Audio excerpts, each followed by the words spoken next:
Hello everyone, good morning. Welcome to KZSP classes. तो our next topic is differentiability. तो पिछले video में हमने देखा था कि कंटिन्यूटी क्या होता है और कंटिन्यूटी को किस तरीके से प्रूफ करते हैं, कंटिन्यूटी का कॉन्सेप्ट क्या होता है, उसको क्वेश्चन में किस तरीके से अप्लाई करते हैं। तो आज हम देखने वाले हैं डिफरेंशियबिलिटी। तो डिफरेंशियबिलिटी क्या होती है, उसके कॉन्सेप्ट को समझेंगे और उसके बेस्ड क्वेश्चन से करेंगे। तो सबसे पहले देखते हैं डिफरेंशियबिलिटी का कॉन्सेप्ट। ये डिफरेंशियबिलिटी होती क्या है, किस तरीके से प्रूफ करते हैं। तो let fx be a real function. हमने मान लिया कि fx क्या है, कोई एक रियल फंक्शन है और कोई भी फंक्शन रियल कब होगा, जब उसका डोमेन और रेंज दोनों ही रियल नंबर होगा। And there is a point c, there is a point c in its domain. कोई फंक्शन हमने मान लिया रियल फंक्शन है, मतलब जिसकी डोमेन और रेंज दोनों रियल नंबर है, और उसी डोमेन में से कोई एक पॉइंट c है। तो हमें पता है, we know that f dash x at point c is limit x tends to c fx minus fc upon x minus c if limit exist.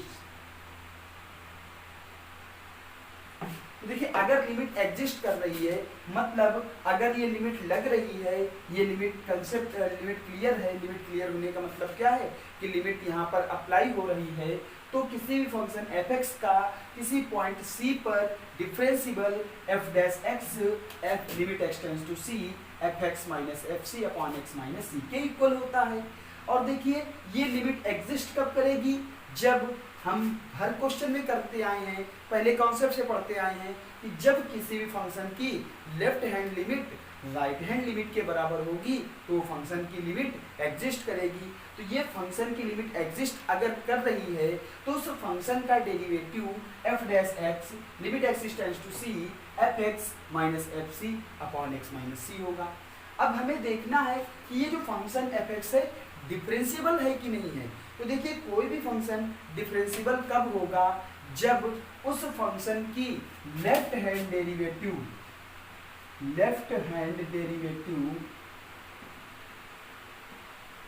Equal to right hand derivative.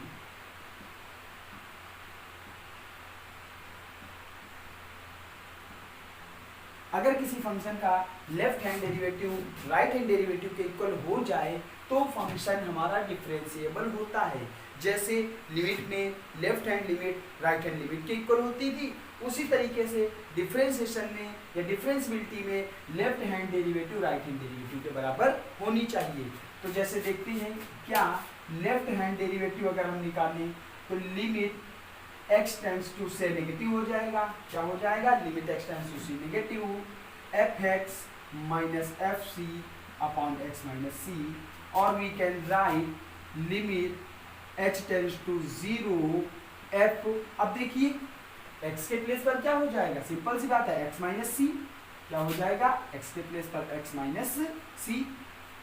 और यहाँ पर देखिए, अगर हम c पे check कर रहे हैं तो क्या हो जाएगा, c minus h minus fc upon x के प्लेस पर c minus h minus c। तो हम इसे क्या लिख सकते हैं, लेफ्ट हैंड डेरिवेटिव को limit h tending to 0 f c minus h minus fc upon minus h। ये हमारा लेफ्ट हैंड डेरिवेटिव आ गया। अगर हम राइट हैंड डेरिवेटिव की बात करें, right hand derivative means limit x tends to c positive fx minus fc upon x minus c। और we can write limit h tends to 0 f, यहाँ पे क्या हो जाएगा, x के प्लेस पर c प्लस h हो जाएगा, fc plus h minus fc upon c plus h minus c। That mean right hand derivative is limit h tends to 0 f c plus h minus fc upon h। तो देखिए किसी भी function F X की left hand derivative L H D और right hand derivative R H D अगर equal आ गए, मतलब limit H tends to 0 F C minus F C upon minus h, limit H tends to 0 F c plus H minus F C upon h, ये दोनों equal values देंगे तो जो function होगा हमारा डिफरेंशिएबल होगा। So for function the differentiable left hand derivative should be equal to right hand derivative. तो left hand derivative की वैल्यू राइट हैंड डेरिवेटिव के बराबर होनी चाहिए। तो किसी भी फंक्शन के डिफरेंशिएबल होने के लिए लेफ्ट हैंड डेरिवेटिव की वैल्यू राइट हैंड डेरिवेटिव की इक्वल होनी चाहिए। तो ये हमारा लिमिट है। किसी भी फंक्शन को डिफरेंशिएबल प्रूफ करना होगा तो हम ये कर देंगे, लेफ्ट हैंड डेरिवेटिव निकालेंगे, राइट हैंड डेरिवेटिव निकालेंगे और उसको इक्वल दिखाएंगे। अगर इक्वल आ जाता है तो फंक्शन डिफरेंशिएबल होगा, अदरवाइज फंक्शन डिफरेंशिएबल नहीं होगा। और हम कैसे निकालते हैं ये हमारे पास लिखा हुआ है। लेफ्ट हैंड डेरिवेटिव के लिए h टेंड्स टू 0, फंक्शन में c माइनस एच करेंगे, वेयर c क्या है जहाँ पर हम चेक कर रहे हैं। Function left hand derivative is equal to right hand derivative at point c। अगर c पर हुआ तो हम कह सकते हैं जो फंक्शन होगा वो c पर डिफरेंशिएबल होगा। तो इतना क्लियर हो गया। तो अगर इसको आप नोट करना चाहते हैं तो वीडियो को पॉज कीजिए और नोट कर लीजिए। आगे देखते हैं।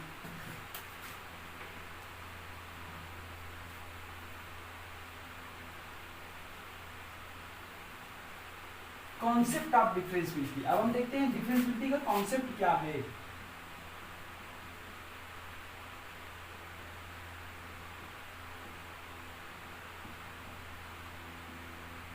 कॉन्सेप्ट ऑफ डिफरेंशिएबिलिटी का मतलब क्या है। अब हम देखते हैं एक्चुअल में डिफरेंशिएबिलिटी है क्या, क्यों लेफ्ट हैंड डेरिवेटिव और राइट हैंड डेरिवेटिव के इक्वल होने पर फंक्शन डिफरेंशिएबल हो जाता है और डिफरेंशिएबिलिटी का मतलब क्या है। तो देखिए एक्चुअल में डिफरेंशिएबिलिटी का जो मतलब है, जिस पॉइंट पे डिफरेंशिएबिलिटी का चेक कर रहे हैं उस पॉइंट के पहले और उस पॉइंट के बाद से केवल और केवल एक टेंजेंट खींची जाए। जिस पॉइंट पे डिफरेंशिएबिलिटी चेक कर रहे हैं उस कर्व में अगर किसी एक पॉइंट से टेंजेंट खींचे तो वो टेंजेंट एक ही होनी चाहिए। तो अगर किसी पर्टिकुलर पॉइंट पर केवल और केवल एक टेंजेंट मिलती है तो हम कह सकते हैं कि वो जो हमारा फंक्शन है वो डिफरेंशिएबल होता है। आपको मैं ज्योमेट्रिकल इसको प्रूफ करके दिखा रहा हूँ, ज्योमेट्रिकल अप्रोच बता रहा हूँ कि किस तरीके से फंक्शन डिफरेंशिएबल होने के लिए उस फंक्शन की लेफ्ट हैंड डेरिवेटिव और राइट हैंड डेरिवेटिव का इक्वल होना जरूरी है। तो जैसे ध्यान से समझिए इस कंसेप्ट को। ये x है, ये हमारा x डैश है, ये y एक्सिस है, ये y डैश एक्सिस है। सपोज हमने मान लिया ये हमारा एक कोई कर्व है, हमने मान लिया ये क्या है, कोई एक कर्व है। अब देखिए इस फंक्शन के ये जो कर्व है ये हमारा y is equal to f x है। ये कर्व हमारा क्या है, y is equal to f x. मतलब क्या है, हमने एक फंक्शन ले लिया y is equal to f x, ये एक कर्व है। अब देखिए हमने मान लिया कि इसका कोई पर्टिकुलर पॉइंट क्या है, c है। इसका कोई पर्टिकुलर पॉइंट क्या है, p, पर्टिकुलर पॉइंट p है। इस पॉइंट के कोऑर्डिनेट हमने मान लिया ये पॉइंट p x एक्सिस पर हमने मान लिया पॉइंट P x एक्सिस पे c डिस्टेंस ट्रेवल कर रहा है। x एक्सिस से इस पॉइंट P की डिस्टेंस क्या है, c। तो ऑब्वियसली ये डिस्टेंस भी क्या होगी, c। तो जो P के कोऑर्डिनेट हो जाएंगे c। अब देखिए y is equal to f x है तो y की वैल्यू क्या हो जाएगी, fc। y की वैल्यू हो जाएगी fc। तो ये हमारा c पॉइंट है। तो यहाँ के कोऑर्डिनेट क्या हो गए, c, fc। ये हमारे इस पॉइंट के कोऑर्डिनेट हो गए c, fc हमारे कोऑर्डिनेट हो गए। इस पॉइंट की कोऑर्डिनेट है पॉइंट P की। अच्छा एक बात देखते हैं, तो अगर इस पॉइंट पर हम स्लोप खींचे, टेंजेंट खींचे, तो ये टेंजेंट कुछ इस तरीके से जाएगी। इस पॉइंट P पर अगर हम टेंजेंट खींचे तो ये टेंजेंट उस तरीके से जाएगी। अच्छा इसके बाद देखिए हमने मान लिया कि इस कर्व पर P के राइट में मतलब P से आगे एक कोई पॉइंट C है, Q है। इसके आगे क्या है, पॉइंट Q, और हमने मान लिया कि ये जो पॉइंट Q है, ये पॉइंट जो Q है, इस पॉइंट P से h डिस्टेंस आगे है।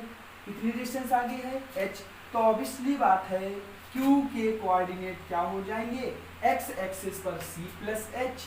Q के कोऑर्डिनेट क्या हो जाएंगे, x एक्सिस पर c प्लस h, और y एक्सिस पर x की जगह c प्लस h रखेंगे तो f c प्लस h, ये हमारा हो गया Q कोऑर्डिनेट। अच्छा, अब एक बात समझिए मेरे ध्यान से, अगर ये h इस Q पॉइंट की स्लोप निकालें या इस Q पॉइंट पे टेंजेंट खींचें तो कुछ इस तरीके से जाएगी। इस Q पॉइंट पे अगर हम टेंजेंट खींचें तो ये कुछ इस तरीके से जाएगी। अब ध्यान से देखिएगा, क्या बिल्कुल गजब का कॉन्सेप्ट होने वाला है, ध्यान से समझिए। इस पॉइंट Q पर जो कोऑर्डिनेट मिल रहे हैं c plus h comma f c plus h है। अब देखिए, अगर ये पॉइंट Q धीरे धीरे मूव करता हुआ P की ओर आए, अगर ये पॉइंट जो हमारा है Q धीरे धीरे मूव करता हुआ P की ओर आए, मतलब क्या हुआ, H धीरे धीरे जीरो की ओर टेंड करे, मतलब H की वैल्यू धीरे धीरे कम हो। तो देखिए, जैसे ही H की वैल्यू यहाँ इतनी है तो Q पॉइंट यहाँ है। अगर H थोड़ा सा छोटा हो जाए Q यहाँ मिलेगा, H और छोटा हो जाए Q यहाँ मिलेगा, H और छोटा हो जाए Q यहाँ आ जाएगा, H और छोटा हो जाए Q यहाँ आ जाएगा। मतलब जैसे जैसे जैसे जैसे H को छोटा करता चले जाएंगे उसी तरीके से Q भी धीरे धीरे छोटा होता जाएगा। अब देखिए ध्यान से, जैसे Q यहाँ पर है तो जब यहाँ पर है तो इस पॉइंट की टेंजेंट कुछ ऐसे जाएगी। अब धीरे धीरे मान लो Q यहाँ पर आ गया, अब अगर यहाँ पर आया तो इसकी टेंजेंट ऐसे जाएगी। तो देखिए, एक ऐसी कंडीशन आएगी कि अगर H बिल्कुल जीरो के बराबर हो जाए, मतलब लगभग जीरो के बराबर हो जाए, तो ये Q पॉइंट P पर कॉन्साइड कर जाएगा, और Q पॉइंट P पर कॉन्साइड करने का मतलब इस Q पॉइंट की टेंजेंट भी वही होगी जो P पॉइंट की है। Q पॉइंट की टेंजेंट भी वही होगी जो क्या है, P पॉइंट की है। तो बात क्लियर हो गई। ये तो हमने देखा कि लेफ्ट की ओर से, राइट की ओर से P की ओर जा रहे थे, राइट साइड से P की ओर जा रहे थे। तो हमने देखा कि जब जब H जीरो की ओर टेंड कर रहा है, जीरो की ओर बढ़ रहा है, वैसे वैसे पॉइंट Q P की ओर बढ़ रहा है और कॉन्साइड हो रहा है। कॉन्साइड होने का मतलब क्या हुआ कि इसकी जो टेंजेंट है ये पॉइंट P की टेंजेंट के बराबर हो गई। इस पॉइंट Q की जो टेंजेंट है इस पॉइंट P की टेंजेंट के बराबर हो गई। चलिए, अच्छा, अब हम मान लेते हैं कि कोई पॉइंट R इस कर्व पर है, जैसे पॉइंट Q था उसी तरह कोई एक पॉइंट R है जो इस कर्व के लेफ्ट में है। तो अगर लेफ्ट में है तो हमने मान लिया ये x एक्सिस पर c डिस्टेंस है, x एक्सिस पे क्या है c, x एक्सिस पे h डिस्टेंस है। तो ऑब्वियसली बात है इसके यहाँ के कोऑर्डिनेट क्या होंगे, इतनी दूरी क्या होगी, c माइनस h, मतलब इस r पॉइंट के कोऑर्डिनेट होंगे x पे c minus h comma f c minus h, ये कोऑर्डिनेट होंगे c minus h comma f c minus h। अब देखिए फिर से वही कॉन्सेप्ट, अगर इस r पॉइंट पर टेंजेंट खींची जाए तो ये हमारी टेंजेंट बनेगी, इस R पॉइंट पे टेंजेंट खींची जाए तो ये टेंजेंट बनेगी। अब देखिए, ये जो R पॉइंट है अगर हम इसको धीरे धीरे धीरे धीरे P की ओर लेके आए, मतलब धीरे धीरे H जीरो की ओर अग्रसर हो, भाई इतनी वैल्यू हमारी H है, अगर ये वैल्यू धीरे धीरे कम होना शुरू हो जाए, मतलब जीरो की ओर अग्रसर हो H, तो पॉइंट R P के नजदीक आता जाएगा। H इतना होगा तो पॉइंट R यहाँ होगा, H इतना होगा तो पॉइंट R यहाँ पे होगा, H इतना होगा तो पॉइंट R यहाँ पे होगा। मतलब H जैसे जैसे जीरो की ओर बढ़ेगा पॉइंट R P की ओर आता जाएगा, और जब H एकदम जीरो के नज़दीक पहुँच जाएगा तो हम कह पाएंगे कि जो पॉइंट R है इस केस में P पर क्या हो गया है, कॉन्साइड हो गया है। और अगर P पर कॉइंसाइड हो जाए तो इस पॉइंट Q की टेंजेंट की ही तरह इस पॉइंट R की टेंजेंट भी पॉइंट P की टेंजेंट बन जाएगी कि नहीं बन जाएगी? बन जाएगी। तो अब देखिए, जब पॉइंट Q की टेंजेंट भी P की टेंजेंट के बराबर हो जाएगी, पॉइंट R की टेंजेंट भी P की टेंजेंट के बराबर हो जाएगी, मतलब राइट साइड से आने वाली की टेंजेंट लेफ्ट साइड से आने वाली की टेंजेंट के बराबर होगी। तो पॉइंट P सिर्फ और सिर्फ P Q R तीनों पॉइंट सिर्फ और सिर्फ एक टेंजेंट को रिप्रेजेंट करेंगे। और हमें पता है डिफरेंशिएबिलिटी का मतलब ही होता है कि किसी पॉइंट पर सिर्फ एक और एक टेंजेंट खींची जाएगी तो वो हमारा फंक्शन डिफरेंशिएबल होगा। तो हम देखेंगे लेफ्ट की ओर से आ रहे होंगे या राइट की ओर से आ रहे होंगे, दोनों ओर से ही जब h 0 की ओर टेंड करेगा तो जो पॉइंट P है वो Q और R के कॉइंसाइड होगा, और जिस पॉइंट P की टेंजेंट Q और R की टेंजेंट को ही रिप्रेजेंट करेगी। तो मतलब क्या हुआ, अगर Q यहाँ आ जाए R यहाँ आ जाए तो पॉइंट P पर एक ही टेंजेंट मिलेगी, और अगर पॉइंट P पर एक ही टेंजेंट मिली तो ये फंक्शन जो है हमारा डिफरेंशिएबल हो जाएगा। क्या हो जाएगा? डिफरेंशिएबल हो जाएगा। तो इसीलिए हम लेफ्ट हैंड डेरिवेटिव को राइट हैंड डेरिवेटिव के बराबर दिखाते हैं ताकि फंक्शन को डिफरेंशिएबल प्रूफ कर सकें। तो किसी भी फंक्शन को डिफरेंशिएबल प्रूफ करने के लिए लेफ्ट हैंड डेरिवेटिव की वैल्यू क्यों राइट हैंड डेरिवेटिव के बराबर होनी चाहिए, वो रीजन आपको पता है। क्यों? क्योंकि किसी भी फंक्शन पर कोई भी फंक्शन किसी पॉइंट पर डिफरेंशिएबल तभी होता है जब वो उस पॉइंट पर केवल और केवल एक टेंजेंट दे। और इसका रीजन क्या है? इसका रीजन डिफरेंशिएशन की वीडियो में बताया गया है। जब डिफरेंशिएशन का हमने कॉन्सेप्ट बताया था तो ये बताया था कि इस टेंजेंट का मतलब क्या होता है। कोई फंक्शन कब डिफरेंशिएबल होगा? जब उसके उस पॉइंट पर केवल और केवल एक टेंजेंट खींची जाएगी। तो हमने यही दिखा दिया कि इसके राइट साइड से और इसके लेफ्ट साइड से अगर जो पॉइंट्स लिए जाए वो 0 की ओर टेंड करे तो पॉइंट P सिर्फ और सिर्फ एक स्लोप को रिप्रेजेंट करे, पॉइंट P सिर्फ और सिर्फ एक टेंजेंट को रिप्रेजेंट करेगा, और अगर पॉइंट P पर केवल एक टेंजेंट खींची जाएगी तो फंक्शन हमारा डिफरेंशिएबल हो गया। तो इसलिए हम फंक्शन को डिफरेंशिएबल प्रूफ करने के लिए left hand derivative right hand derivative के बराबर दिखाते हैं। ये हमारा डिफरेंशिएबिलिटी का कॉन्सेप्ट है। अच्छा, अब हमने ये सीख लिया क्या कि फंक्शन को डिफरेंशिएबल प्रूफ करने के लिए क्या करना होगा, left hand derivative right hand derivative के इक्वल दिखानी होगी। और इसके बाद हमने ये भी सीख लिया कि लेफ्ट हैंड डेरिवेटिव का फार्मूला क्या होता है, लेफ्ट हैंड डेरिवेटिव कैसे फाइंड करते हैं, राइट हैंड डेरिवेटिव कैसे फाइंड करते हैं। अब हम देखेंगे कि ये जो लेफ्ट हैंड डेरिवेटिव का फार्मूला है, जो LHD लेफ्ट हैंड डेरिवेटिव का formula limit h tends to 0 f c minus h minus F C upon minus h, ये फार्मूला कहाँ से आया, ये किस प्रकार हमें पता चला कि लेफ्ट हैंड डेरिवेटिव निकालेंगे तो इसी फार्मूले से निकालेंगे। अब हम इस फार्मूले की प्रूविंग देखेंगे कि ये किस प्रकार ये फार्मूला आया और क्यों लेफ्ट हैंड डेरिवेटिव ये बना। तो देखते हैं, उसके लिए पूरा कॉन्सेप्ट आपको क्लियर होगा।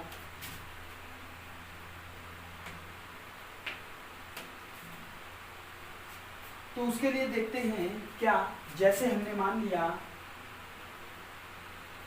ये कोऑर्डिनेट एक्सिस है, हमने मान लिया ये कोई एक कर्व है, कोऑर्डिनेट एक्सिस पर ये एक्स एक्सिस है, ये हमारा वाई एक्सिस है, ये एक्स डैश एक्सिस हो गया, वाई डैश, इस पर कोई एक कर्व है। इसके हमने मान लिया किसी पॉइंट P पर हमें दिखाना है क्या, डिफरेंशिएबिलिटी चेक करना है। और हमने मान लिया कि ये पॉइंट P का x कोऑर्डिनेट क्या है, c है। पॉइंट P का x कोऑर्डिनेट कितना है, c। तो पॉइंट P का जब x कोऑर्डिनेट c है तो इस पॉइंट, और जो फंक्शन हमारा ये जो कर्व है, कर्व का फंक्शन है y = fx, भाई कोई ना कोई फंक्शन तो होगा, कोई भी कर्व किसी ना किसी फंक्शन को रिप्रेजेंट जरूर करता है। तो ये जो पॉइंट P है ये x एक्सिस पर c डिस्टेंस ट्रेवल करके आ रहा है, तो जब फंक्शन में x की जगह c रखेंगे तो y की वैल्यू fc मिलेगी। तो तो मतलब हमारे पॉइंट P के कोऑर्डिनेट बन गए क्या, C, FC। कोऑर्डिनेट क्या बन गए, C, FC। अच्छा, इसके बाद देखिए हमने मान लिया कि इस पॉइंट P से या पॉइंट P से H डिस्टेंस पर, पॉइंट P से H डिस्टेंस पर कोई पॉइंट क्या है, R है, और इधर इस पॉइंट P से H डिस्टेंस पहले पॉइंट हमारा क्या है, S है या Q ले लेते हैं। तो अब ध्यान से देखिए, ये जो हमारा टोटल यहाँ तक की डिस्टेंस है वो C है, तो यहाँ से यहाँ तक की डिस्टेंस क्या हो जाएगी, C प्लस H, मतलब R x पर C plus H distance travel करके आया है। और जब फंक्शन में x की जगह C प्लस H रखेंगे तो y की वैल्यू क्या मिलेगी, FC प्लस H, मतलब R के जो कोऑर्डिनेट आ गए C plus H, F C plus H होंगे। तो ये R के कोऑर्डिनेट हो गए C plus H, F C plus H। इसी तरीके से हम पॉइंट Q की बात करें तो पूरी डिस्टेंस C है, ये H डिस्टेंस कम हो गई, तो पॉइंट Q के जो कोऑर्डिनेट होंगे क्या होंगे, C माइनस H, और जब C माइनस H इस फंक्शन में रखेंगे तो हमें मिलेगा FC माइनस H। तो ये हमारा क्या हो गया, PQR के कोऑर्डिनेट आ गए। अब देखिए अगर इस PR की स्लोप PQ के बराबर हो जाए तो हम क्या कहेंगे कि ये पॉइंट P पर फंक्शन क्या है, डिफरेंशिएबल है। क्यों, क्योंकि डिफरेंशिएबल की मीनिंग हम चेक कर चुके हैं, समझ चुके हैं डिफरेंशिएबिलिटी की मीनिंग। तो देखिए क्या है, अगर हम ये कॉल्ड PQ देखें, ये हमारी क्या है, कॉल्ड PQ, तो लिखेंगे slope of called PQ, slope of called PQ। तो देखिए PQ की स्लोप का मतलब पॉइंट P ये है, Q ये है, तो जब हम PQ की स्लोप निकालेंगे तो क्या होगा, y2 minus y1 upon x2 minus x1। तो देखिए PQ की स्लोप निकालेंगे तो स्लोप PQ की MPQ, तो PQ की स्लोप का मतलब क्या हुआ, P ये रहा, Q ये रहा, x1 y1 x2 y2, slope क्या हो गई, y2 माइनस y1, तो F C minus H minus FC upon C, y2 minus y1 तो C minus H minus C, तो हमारा क्या आया, F C minus H minus FC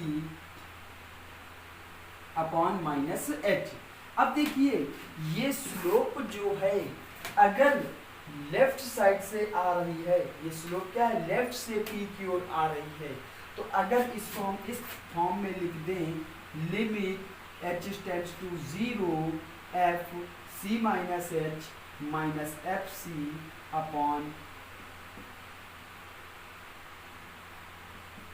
FC minus H minus FC upon minus H, मतलब अगर ये H limit को contain कर ले तो यही तो हमारा लेफ्ट हैंड डेरिवेटिव बन गया, ये तो हमारा डिफरेंशिएशन दिख रहा है ना, तो ये हमारा लेफ्ट हैंड डेरिवेटिव आ गया, क्या आ गया, लेफ्ट हैंड डेरिवेटिव।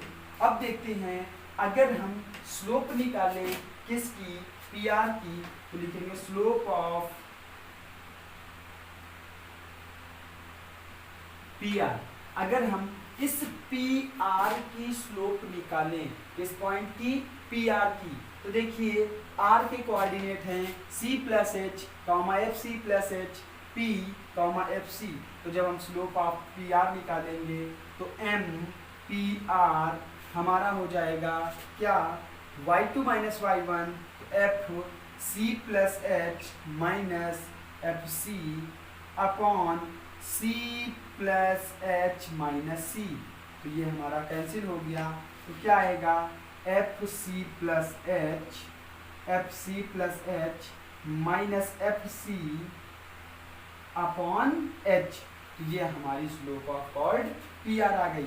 अब देखिए अगर इसको लिमिट फॉर्म में लिख दें, limit H tends to 0 F C plus H minus F C upon H.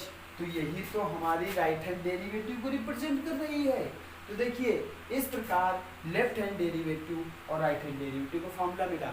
और हमें पता है कि जब ये पी आर की स्लोप, इस आर की स्लोप ये ऐसे जा रही है, आर की टेंजेंट ऐसे जा रही है, क्यू की टेंजेंट ऐसे जा रही है, अगर ये दोनों टेंजेंट आपस में इक्वल हो जाए मतलब वो पॉइंट पी की टेंजेंट देंगी। इसीलिए जब left hand derivative right hand derivative के इक्वल होता है तो हमें पॉइंट पी पर सिर्फ और सिर्फ एक स्लोप मिलती है।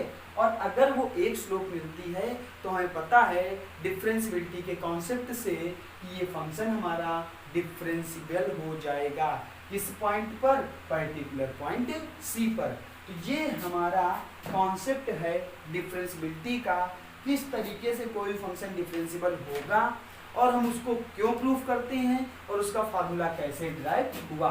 तो ये हमारा कॉन्सेप्ट ऑफ डिफरेंशिएबिलिटी है। आई होप ये आपको समझ में आया होगा। अगर नहीं आया है तो आप एक बार और बैक करके देखिए, पूरा क्लियर कर लीजिए। तो अब हम एक क्वेश्चन में ये अप्लाई करके देखते हैं कि ये फार्मूला किस तरीके से क्वेश्चन में अप्लाई किया जाता है। तो देखते हैं, हम एक क्वेश्चन लेते हैं।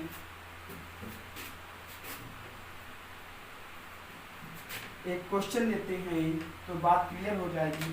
तो हमारा क्वेश्चन क्या है, पहला कहेगा क्या, check the differentiability, check the differentiability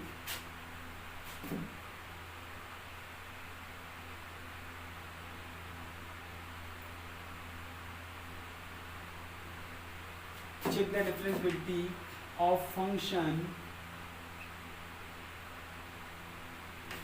check the differentiability of function fx equals to 4x plus 7 at point 3। एक छोटा सा क्वेश्चन लेते हैं सिंपल सा, check the differentiability of function fx equals to 4x plus 7 at point 3। बिंदु 3 पर function 4x plus 7 की अवकलनीयता differentiability की जांच कीजिए। देखिए जो हमारा फंक्शन है fx 4x plus 7 है और जो c की वैल्यू है वो 3 है। जो फंक्शन है fx वो 4x plus 7 है और जो c की वैल्यू है वो 3 है। तो देखिए हम निकालेंगे राइट हैंड डेरिवेटिव। तो राइट हैंड डेरिवेटिव क्या होगा, limit h tends to 0 f c plus H minus F C upon positive H. देखिए limit h tends to 0, function क्या है x, x की जगह क्या रखेंगे c प्लस एच। तो 4c plus h plus 7 minus 4c plus 7, क्योंकि F C है x की जगह c रखेंगे अपॉन h। तो limit h tends to 0, 4 c की वैल्यू कितनी है 3, तो 3 plus h plus 7 minus 4 into 3 plus 7 upon क्या हुआ h। तो लिमिट h टेंड्स टू 0, 4 3 जा 12 plus 4h plus 7 minus 12 minus 7 upon h। देखिए 12 से 12 डिवाइड, 7 से 7 divide, limit h tends to 0, 4h upon h gets cancel. तो हमारा राइट हैंड डेरिवेटिव की वैल्यू कितनी आ गई 4। जब लिमिट अप्लाई करेंगे तो राइट हैंड डेरिवेटिव की वैल्यू हमारी क्या आ गई 4। अब अगर लेफ्ट हैंड डेरिवेटिव की वैल्यू भी 4 मिल जाए तो हम क्या कहेंगे, फंक्शन डिफरेंशिएबल है। तो देखते हैं लेफ्ट हैंड डेरिवेटिव निकालते हैं। तो राइट हैंड डेरिवेटिव की वैल्यू हमारी कितनी आ गई 4। अब हम निकालते हैं लेफ्ट हैंड डेरिवेटिव। तो हमारा fx तो यही है, क्या है 4x प्लस 7। तो लेफ्ट हैंड डेरिवेटिव निकलेगी limit h tends to 0 f c minus h minus F C upon minus h. तो देखिए limit h tends to 0, F C minus h का मतलब x की जगह क्या रखेंगे c माइनस एच। तो 4 c minus h minus F c का मतलब, और यहाँ पे प्लस 7 है तो 7 माइनस एफ सी मतलब 4c minus 4c plus h upon, देखिए x की जगह c माइनस एच रखा तो 4c माइनस एच प्लस 7 और हमने फिर क्या रखा 4c प्लस एच तो 4c plus h upon minus h, हमने क्या रखा माइनस एच। अब इसके बाद देखिए limit h tends to 0 4 c की वैल्यू कितनी है 3 तो 3 minus h plus 7 minus 4 into 3 plus h मतलब 7 upon minus h limit h tends to 0 12 minus 4h plus 7 minus 12 minus 7 upon minus h, 12 से 12 कैंसिल 7 से 7 cancel limit h tends to 0 minus 4h upon minus h, minus से minus cancel h से h cancel, तो left hand derivative की value कितनी आ गई 4, left hand derivative कितना आ गया 4। तो देखिए राइट हैंड डेरिवेटिव भी 4 आया, लेफ्ट हैंड डेरिवेटिव भी 4 आया, तो right hand derivative RHD is equal to LHD, so the function is differentiable at point C। Function हमारा डिफरेंशिएबल है किस पॉइंट पर C पॉइंट पर। तो देखिए कोई भी फंक्शन डिफरेंशिएबल कब होगा जब left hand derivative right hand derivative के बराबर होगी। तो ये हमारा डेरिवेटिव का कॉन्सेप्ट था, डिफरेंशिएबल का कॉन्सेप्ट था, उसके बेस्ड एक क्वेश्चन हमने कर लिया। और हमें एक चीज़ और याद रखनी है, अगर कोई फंक्शन किसी पॉइंट पर कंटिन्यूअस है तो उस पॉइंट पे डिफरेंशिएबल भी होगा। तो उसको कंसेप्ट को हम अभी आगे बताएंगे, जब उस टॉपिक का यूज पड़ेगा तो इस कॉन्सेप्ट को भी हम क्लियर करेंगे, अच्छी तरीके से उसकी प्रूविंग बताएंगे। तो हमने आज सिर्फ एक क्वेश्चन देखा कि किस तरीके से एक सिंपल से क्वेश्चन में डेरिवेटिव या हमारी डिफरेंशिएबिलिटी अप्लाई की जाती है। अब बाकी हम नेक्स्ट क्लास में देखेंगे, इसके कुछ इंपॉर्टेंट क्वेश्चंस देखेंगे ताकि हमारे ये फार्मूला जो अप्लाई करना है क्वेश्चन में किस तरीके से अप्लाई किया जा सकता है अच्छी तरीके से क्लियर हो जाए। तो मिलते हैं नेक्स्ट वीडियो में। तो अगर हमारे साथ जुड़े रहना चाहते हैं तो आप हमारे चैनल को लाइक कर दीजिए, सब्सक्राइब कर दीजिए, शेयर कर दीजिए और बेल आइकन को दबा लीजिए, जिससे कि हम कोई भी नया वीडियो डालें तो आपको लेटेस्ट अपडेट मिल सके। तो मिलते हैं नेक्स्ट वीडियो में। Thanks for watching.